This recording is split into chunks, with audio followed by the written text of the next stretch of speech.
Hello everybody, this is Sister Ruth here. I haven't done a video for a couple of days. I apologise for that. Unfortunately, I have been sick. Not seriously sick. I had a really bad cough and I didn't think you guys wanted to listen to that. So that's why I've taken a couple of days break.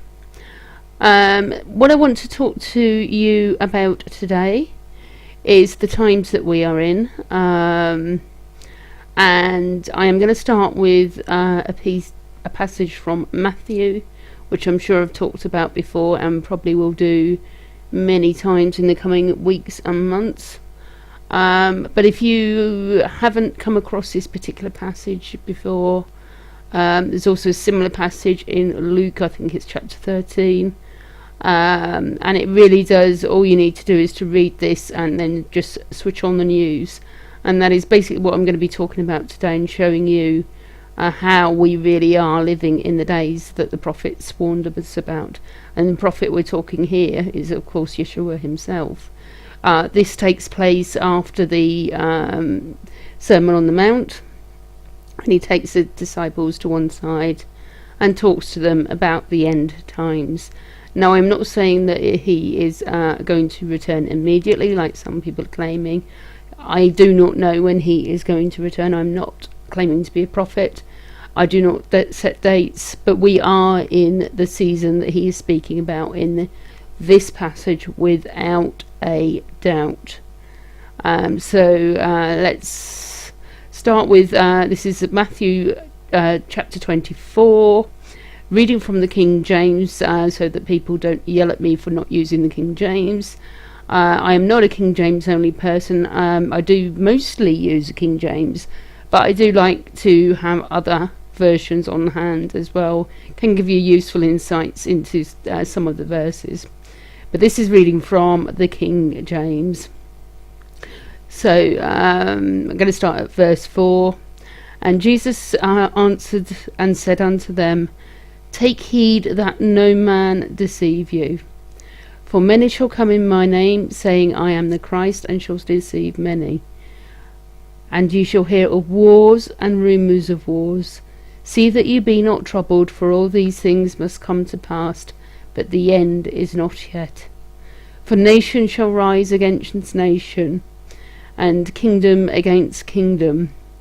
There shall be famines, pestilences, earthquakes, in diverse places. All these are the beginning of sorrows. Then they shall deliver you up to be afflicted, and shall kill you. And ye shall be hated of all nations for my name's sake. And then many shall be offended, shall betray one another, and shall hate one another. Many false prophets shall arise, and deceive many. And because iniquity shall abound, the love of many shall wax cold. But he that shall endure until the end, the same shall be saved. And this gospel of the kingdom shall be preached in all the world for a witness unto all the nations, and then the end shall come. So we're not there yet. We need to hold on to our hats, hold on to our faith, because things are going to get a whole lot worse before his return and eventual victory over the forces of darkness. And sometimes I kind of feel like I'm the bringer of bad news, and it reminds me a little bit about this guy from the 1999 movie The Matrix. And sometimes you think that it would be easier just to be one of the people that's not aware of the times that we're in and just blindly wondering about their daily lives without worrying about any of this stuff, as Sept says in this clip.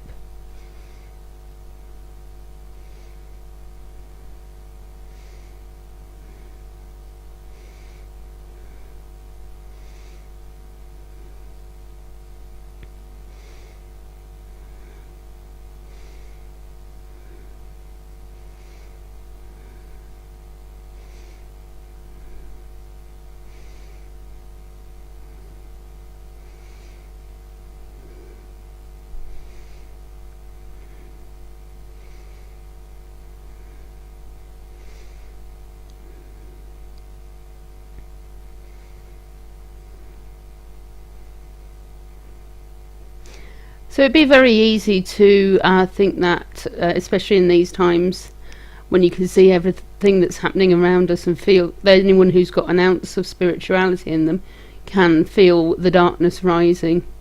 But we need to stay true, stay with Yeshua, because the alternative is destruction. And we know that this is a done deal, guys. We have the victory. We just need to ride out the storm. And talking about storms, we're going to be looking at Jose.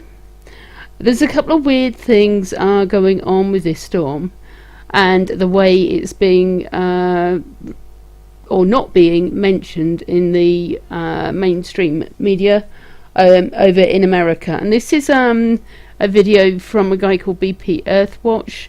Now, I do not agree with everything he says on all of his videos, but he does do some good analysis, and I do agree with him on what he's saying here. So I'm just going to play a brief clip from him.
Okay, so I'm going to go into what the models are showing for Jose myself in a moment, but I just wanted to show you that it's not just me saying this. There are other people that are very concerned that this storm is being downplayed. Now, at the moment it is a hurricane category 1. However, it could strengthen as it passes into these waters off the Florida coast. These are warm waters, and they could give it the potential to strengthen over the next couple of days. And now I would say anybody who lives along the eastern seaboard needs to keep a very wary eye on these things. It could even go into this sort of corner area of where Florida, at the top of end of Florida where Jacksonville is, which got hit hard with a storm surge from Irma. It'd be really bad for you guys if it does, but it's looking most likely that it's going to go up to this next knob of land here, approximately somewhere between Washington and New York, but it is very uncertain at this stage. So do not rely on your mainstream media over there in the United States to tell you what is going on. Get onto the weather websites. I'm going to show you a couple of them. There's the Earth.Null School that I use a lot. I'm going to show you another one which has quite a good way of stepping forward through the days ahead to track this thing as it comes in. But do your own research. Don't rely on mainstream media to give you enough notice to be meaningful. Just imagine the chaos if they have to evacuate somewhere like New York. I mean, that was one of the things they said about Houston, was that there's no way they could have evacuated all those people in Houston before Harvey hit. Is that why they are not talking about Jose? Because they think that if it hits anywhere along this northeastern seaboard, there are so many large population centres that there's just no way they can evacuate everybody, and they know it. So if you live anywhere along the eastern coast, watch out for this thing coming your way. Now, it doesn't look like it's going to be one of these storms that kind of comes in at one specific place and then travels inland and dissipates. it's going to travel up the coastline. So it could be literally anywhere from Miami to Maine could be affected by this thing at some point in its path. And then it looks like it's going to dive back out across the Atlantic, and the remains of it will arrive with us here in the UK just in time for September the 23rd, when we have that sign in the sky that everybody's talking about. It somehow seems appropriate that we're going to have stormy weather when that thing happens here in the UK. So this is the one site that I wanted to show you. It's one I was playing around with yesterday, and it's called Ven2 Sky. I'll put the link for it in underneath the video, but it does give you quite a nice range of options here that are fairly obvious what it's talking about. The scale on the right hand side, you can scroll through the options just by clicking on the white the white block with the letters at the top. So I can have kilometers an hour for you guys in Europe, or miles per hour, which is easier for me, and I believe most of you guys in the US use miles still. But you can see this is today. This is where Jose is. Now Jose did a weird kind of the loop thing over the last couple of days while I was not recording, and that has now finished, so he's now heading inwards. And you can see here, this is why I'm worried about the Jacksonville area. This I don't want to call elbow, if you like, of the Florida coast. I don't want to call it the armpit of the coast because that sounds mean, but let's call it the elbow of the Florida coast. I think that area needs to really be on alert because they've already been hit quite badly from the storm surge following Irma. So this is where you would click for to bring up this little calendar. I'm going to try and move this out the way if I can. No, it won't let me do that, so let me move the map. You can click and drag the map so you can view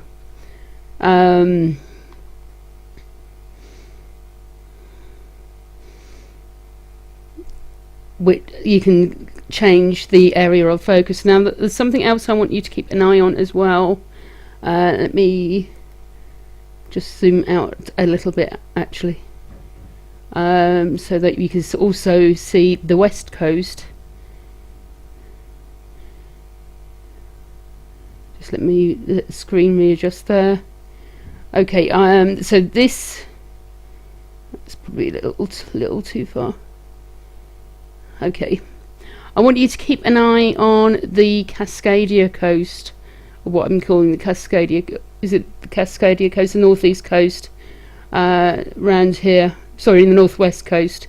Keep an eye on this area, and Mexico have also got storm problems as well. There's another one heading their way. This is going to go up the peninsula of Mexico. So this is Jose here. This is today. Tomorrow.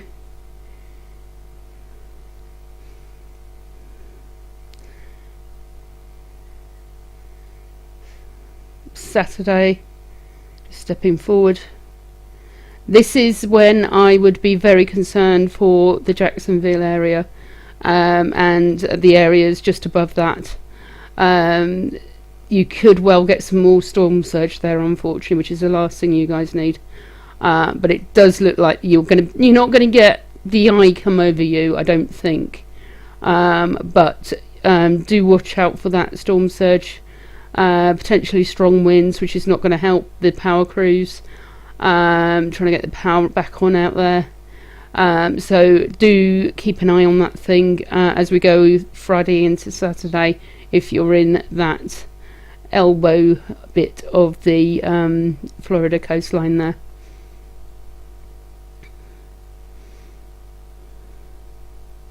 By Sunday it's moved off the coast a little bit.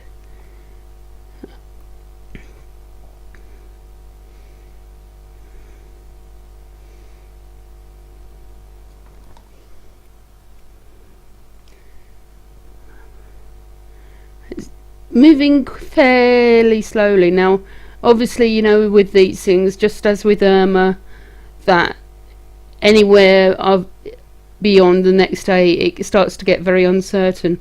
But this is it on the 19th, so between Monday night and the 19th, Monday the 18th, Monday the 19th, look where it's sitting. It's this whole area between Washington and New York, right in the middle. And I think this is why your media is not talking about it. They know they've got no chance of getting everybody out of there. If this thing slams into the coastline, as this model is showing, then it's going to be bad news. I don't want to put fear into you. I want to give you the heads up so that you can have a plan. Have a plan for sustained power outages, especially if you're in an apartment that has all electrical stuff, but also have a plan to, if you can, possibly take next week off and go visit relatives somewhere else in America. I would probably advise you to do that at this particular point in time. If they do put an evacuation order out for anywhere along there, they're probably going to wait until the weekend when it's more certain where it's going to scrape the coast. And I'm going to use that term because I don't think it's going to hit the coast and turn inland like Irma did. It looks like it's going to carry on up the coast. But if they do put evacuation orders out, it's not going to be for another couple of days, I wouldn't think, and it could be too late by then. You saw what happened in Florida with everybody panic buying. It would be a really good idea to get your water, dried food, bug out bag and stuff ready now, so that as soon as they preferably before they even announce it, you can de-arse the area as it was. I think it was the Mythbusters bomb squad guy famously said in one episode, before this thing actually hits, and try and get ahead of the queue. I was trying to explain this to my sister, who is shall we say not awake, the other day, that preparation is not even so much about long-term survival. It's about giving you thinking time, so that while everybody else is panicking, buying in their bottled water, their gas, their dried food, raiding the shelves in the stores, fighting it with people over the last loaf of bread, you're already ahead of that curve, and you can start making your decision about if you need to get out of the area or how you're going to secure your property, while they're panicking about food and fuel.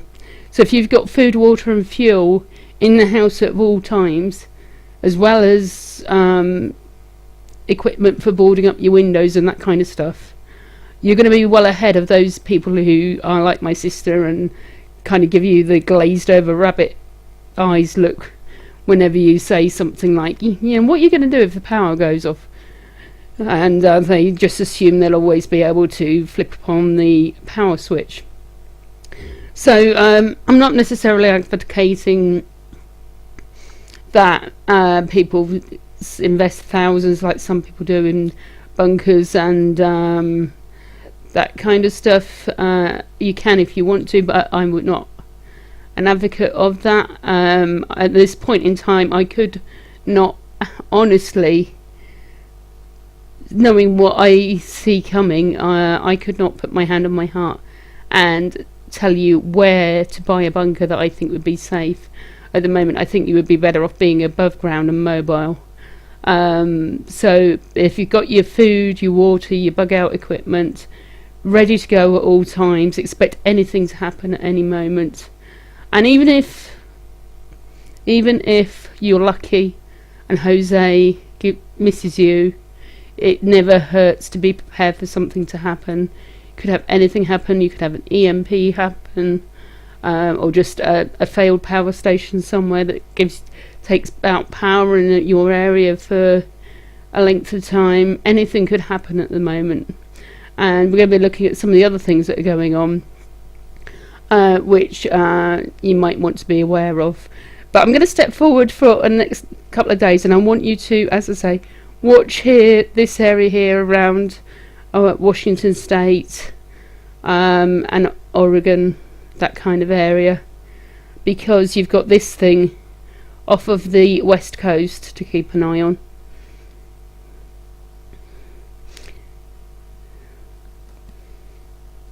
So stepping forward into the 20th, you see already potential for storm surge off of these strong winds coming into that area of coastline.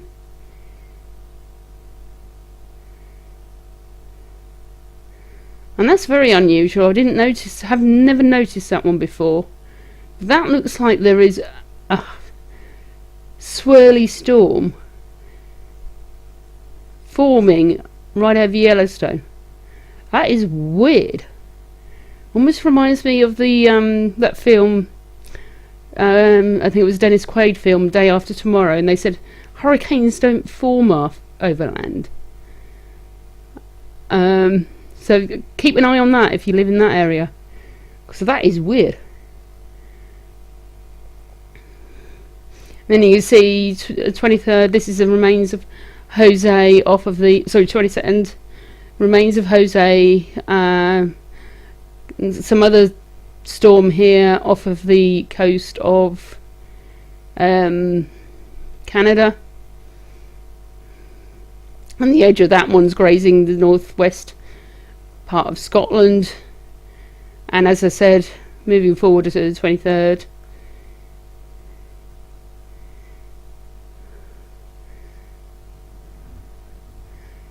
and then that looks like they're expecting Jose almost to bounce back, and you have another one forming down off the tip, off of Cuba here. So keep an eye on that thing as well. I don't think that one's got a name yet. So looks like we're all in for some stormy weather over the next few days, over the next couple of weeks. I will be keeping an eye on these things and trying to give you a heads up, as particularly you guys on the East Coast, in terms of what Jose is going to do. And I'll obviously be keeping an eye on this stuff going on over towards the UK as we move closer to the 23rd. Now, what do I think is going to happen on the 23rd? Absolutely nothing is the honest answer. I think we'll all still be here on the 24th. I think there's going to be a lot of disappointed pre-trib rapture people on the 24th. I'm not really laughing at those folks. I just think there's going to be an awful lot of them that have been suckered in by all the books and things that have been written about this thing. If you actually read the passage in Revelation 12, I see that as more of a heads up. It tells us the season that we're entering into. And as well as the sign of the woman in the sky and the 12 stars, the crown, and the birth of Jupiter, you see the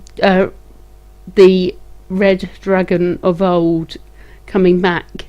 And I think that is the important part. That is the part that John was trying to warn us. This is the season where the Antichrist, that final one world system, the beast system, is going to really start to rise. And I think they are going to use these natural disasters and wars, rumours of wars, to do it, to bring us to a point of total chaos, so that they can control the population and bring in that one world government that they have been working on for centuries. So this is something else that caught my eye. This was yesterday. This was Fox 4. This was a channel I was watching for weather updates while Irma was passing over Florida. That's the only reason I was watching the channel. And I want you to listen to this because a lot of us have been talking about the risk of FEMA camps, where exactly the people are going to be taken, what happens to you when you're in there, how you get returned to your home after it, and all this kind of stuff. Are they going to use this as part of their population control or the depopulation agenda? And these are all things that some of us in the tinfoil hat corner have been warning about for years, and it looks like it is beginning to get put into action. So I want to give you a heads up on this, because this was yesterday, so this was a couple of days after Irma had passed through, after Irma had disappeared off the scene, after the mainstream media national coverage was pretty much tailing off on Irma. And when everybody thought that maybe things were settling down a bit, you need to be aware that in these situations it's not just the pre-storm evacuation. If you don't have a plan for somewhere to go and how you're going to survive on your own without the conveniences that you're used to in your home, then you could end up getting or being in a situation where you have no other choice but to go to one of these shelters and be dependent on FEMA, the alphabet soup, and its NGOs. And that's not really a position that I would recommend for anyone until we at least know more detail about how things are shaking out.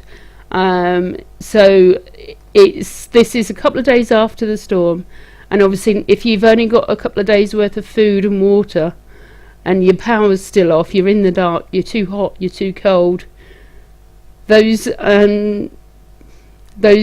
emergency centres that have food, have power, have companionship, especially if you're on your own, they're going to start looking very warm and inviting. And this could be what they're counting on, that as these prolonged power outages continue, as people can't get in to rebuild their homes for maybe weeks, more and more people are going to start drifting towards these shelters.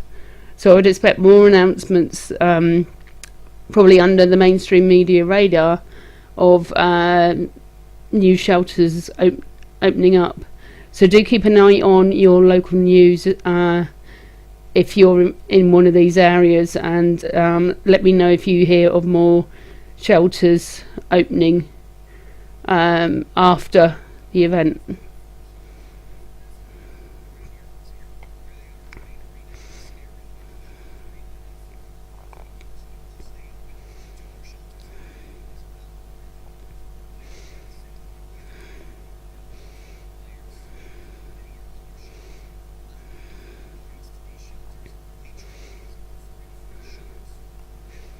And pay attention to that last sentence of the clip as well. You're not going to need to find your own way there. Don't worry, they're going to take care of you. They're just going to load you up on a bus, and you can only trust that you're going to end up in one of those shelters they're talking about there. Once you get on that bus, who knows where they'll end up taking you. I would imagine they will use those shelters, certainly. But what happens if those shelters get full? Is that how they're going to start moving people around, getting people into the areas where they want them, and out of the areas where they no longer want people living? So that is something certainly that we are very concerned about. The idea of the camps being misused and not necessarily used for the benefit of the people who've been affected by these disasters, but actually used as a weapon almost. So I'm going to go and just talk briefly about some of the other stuff that's going on while we've got our eyes on the storms. Kimmy in Korea has popped up rattling his saber. Sorry, my computer's on a bit of a go slow at the moment, as usual. So he's threatened to sink Japan and turn US to ashes and darkness. Interesting verbiage there. This again, it's the Guardian, and I will put the link to the article under the video so you can read it in detail for yourself. It's basically saying the 4 islands of the Japan should be sunk into the sea. Japan no longer needs to exist near us, and the US should be beaten to death like a rabid dog for the heinous sanctions resolution. So it looks like this is kicking off again, and now I think Kimmy is kind of a fall guy. It is an excuse for Russia, China and America to annihilate each other, because with that they want to get us to the point where there is enough destruction and chaos that people will beg for the UN to do something, and that something will be to bring in their one world government. Order out of chaos is their motto. Just briefly, slightly back on the topic of storms. There is a typhoon off of the Chinese coast at the moment. It looks like it's going to start moving up through Japan. So could this be weaponized against Japan? Remember, of course, we have the Fukushima deal going on in Japan. That would obviously be incredibly bad news for the cleanup crews there if they were to get hit with any kind of strong winds, rains, etc. Storm surge. Storm surge looks unlikely because of the direction the storm is travelling in. It looks like it's coming in from the south-west, travelling to the north. So hopefully storm surge won't be a problem for Fukushima, but it's certainly something to keep on the outskirts of your radar, just to keep an eye on what's going on there, because they are obviously struggling to try and get that thing cleaned up. The other thing I wanted to bring to your attention is talking of Russia and China. It looks like I was looking for Russia and China dumping the dollar. I'd seen a video on it yesterday that somebody had done, and it looks like it actually was kind of a repeat of news from earlier in the year. And then I found this article here, which is very interesting.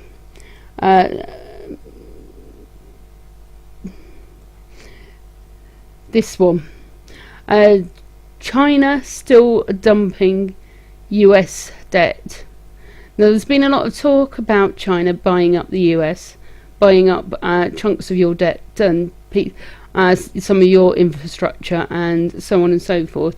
People were saying during the election that this was largely thanks to Hillary Clinton and the deals that she did with the Chinese, and obviously some of your jobs, same as from here in the UK, going out to factories in China, and that China really owned much of the US economy these days. It looks like Japan is also up to dumping US debt. But look who's buying. Russia is buying.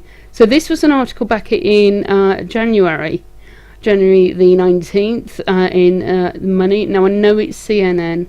I know how unreliable CNN are. But usually the business related articles are slightly better because they know that investors want real information. The geopolitical, the celebrity news, that's all just from the masses. And when it comes down to this stuff, they tend to do a little bit better at least giving you a hint of what's going on. So it could be that this was a lot of what all the fuss about the Russiagate has been about, is that the certain factions in the United States saw this trend of Russia buying the debt that China was dumping, and while they were prepared to work with the Chinese regime, which they, after all, the CIA basically installed the Mao regime after the Second World War there in China, so they were quite happy to work with them, but maybe they got a little bit scared at the idea of Russia buying this stuff that China is selling. So that's going to be a very interesting one to watch. We do know, of course, that Russia and China are using gold to trade with each other. So they are no longer using the dollar as a reserve currency. And having the petrodollar as a reserve currency is really important to the US, and the belief that the other countries have in the strength of the US.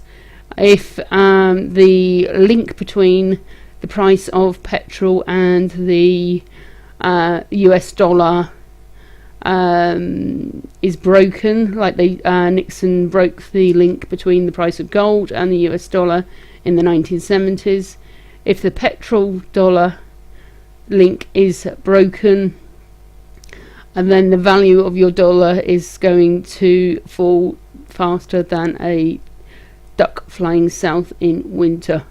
And that's going to be really bad news for everybody, because I know a lot of you guys in the US, same as over here, are struggling and living month to month, paycheck to paycheck as it is, and that's exactly where they want us, barely scraping by, so that as soon as they decide to pull the plug on us, they've got us right where they want us, and they can come sweeping in with their solution, which again is going to be the one world government, the technocracy, and the Antichrist. So high prophecy watch for the next few weeks, coming up to and beyond the 23rd of September. There's also a couple of things that may or may not have a bearing on events in October. There's an asteroid that NASA is supposedly keeping an eye on. Now, I say supposedly, I've long since got past the stage where I believe anything that comes out of the mouth or keyboard of those people. But if they're certainly giving a heads up that for around about the 12th of October, which interestingly is just after the last of the Jewish feast days. Let me bring those up, just bear with me.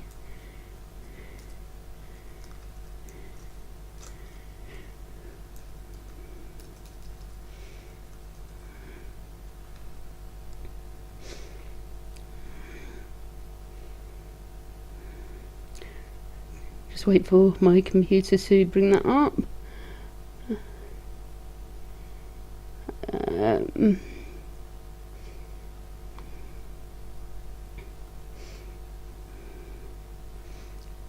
Just have a look at the Hebrew calendar. So coming up, because we know that if it's prophetically significant, then more than likely it's going to coincide with the Jewish feast days, just as the eclipse warning came on the 1st of Elul. That is the same day as the 40 days warning that Jonah gave to Nineveh when God had decided to judge Nineveh. Nineveh repented and therefore was spared judgment.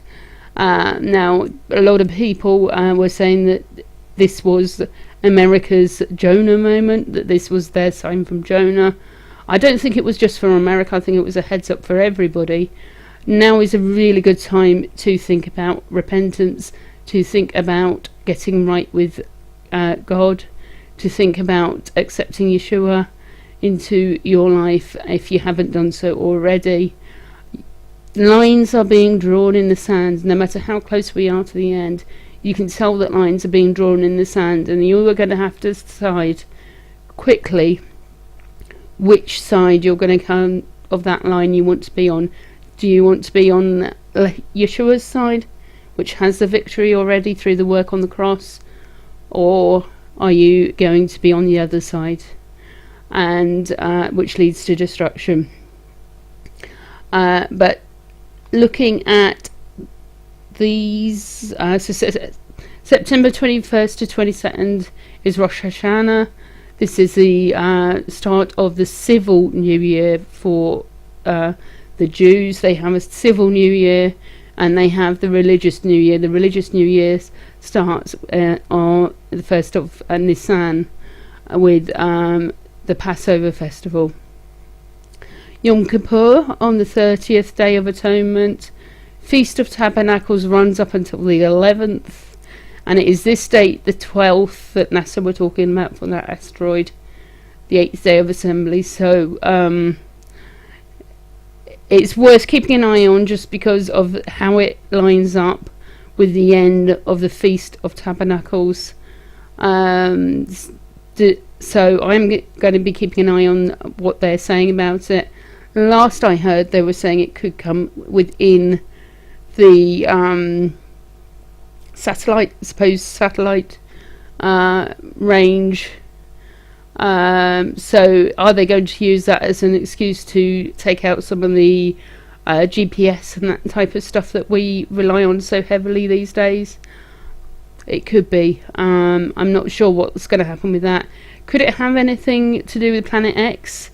It could. I'm not so sure what Planet X is. It does sound interesting that the people who are researching Planet X are giving descriptions that are very similar to the dragon in Revelations, and we do know that the ancients certainly wrote about a winged dragon that brought destruction and stuff, if you look at the work of Zechariah Sitchin. So we know something's out there that's been written about before, and was certainly associated with bad stuff happening on the plane that we live on. So I'm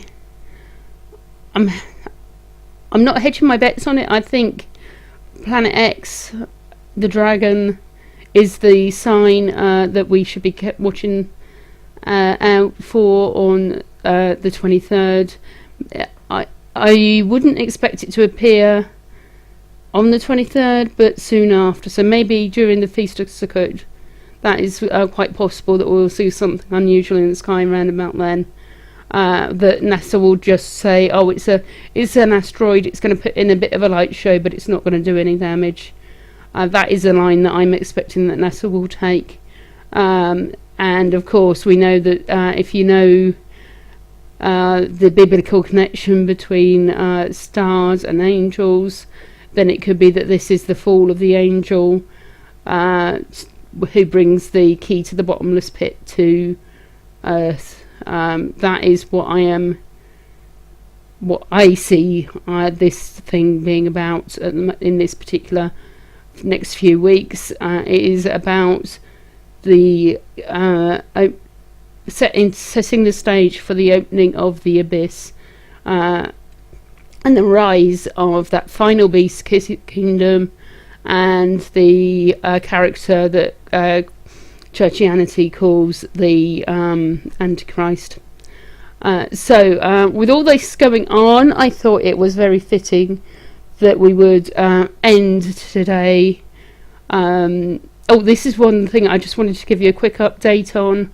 The little map that I've been working on with the FEMA, my FEMA map, as I'm calling it now. So this was Monday, and I said to watch for Alabama, Mississippi, to see if either of them declared an emergency, and also anywhere up into the North Carolina.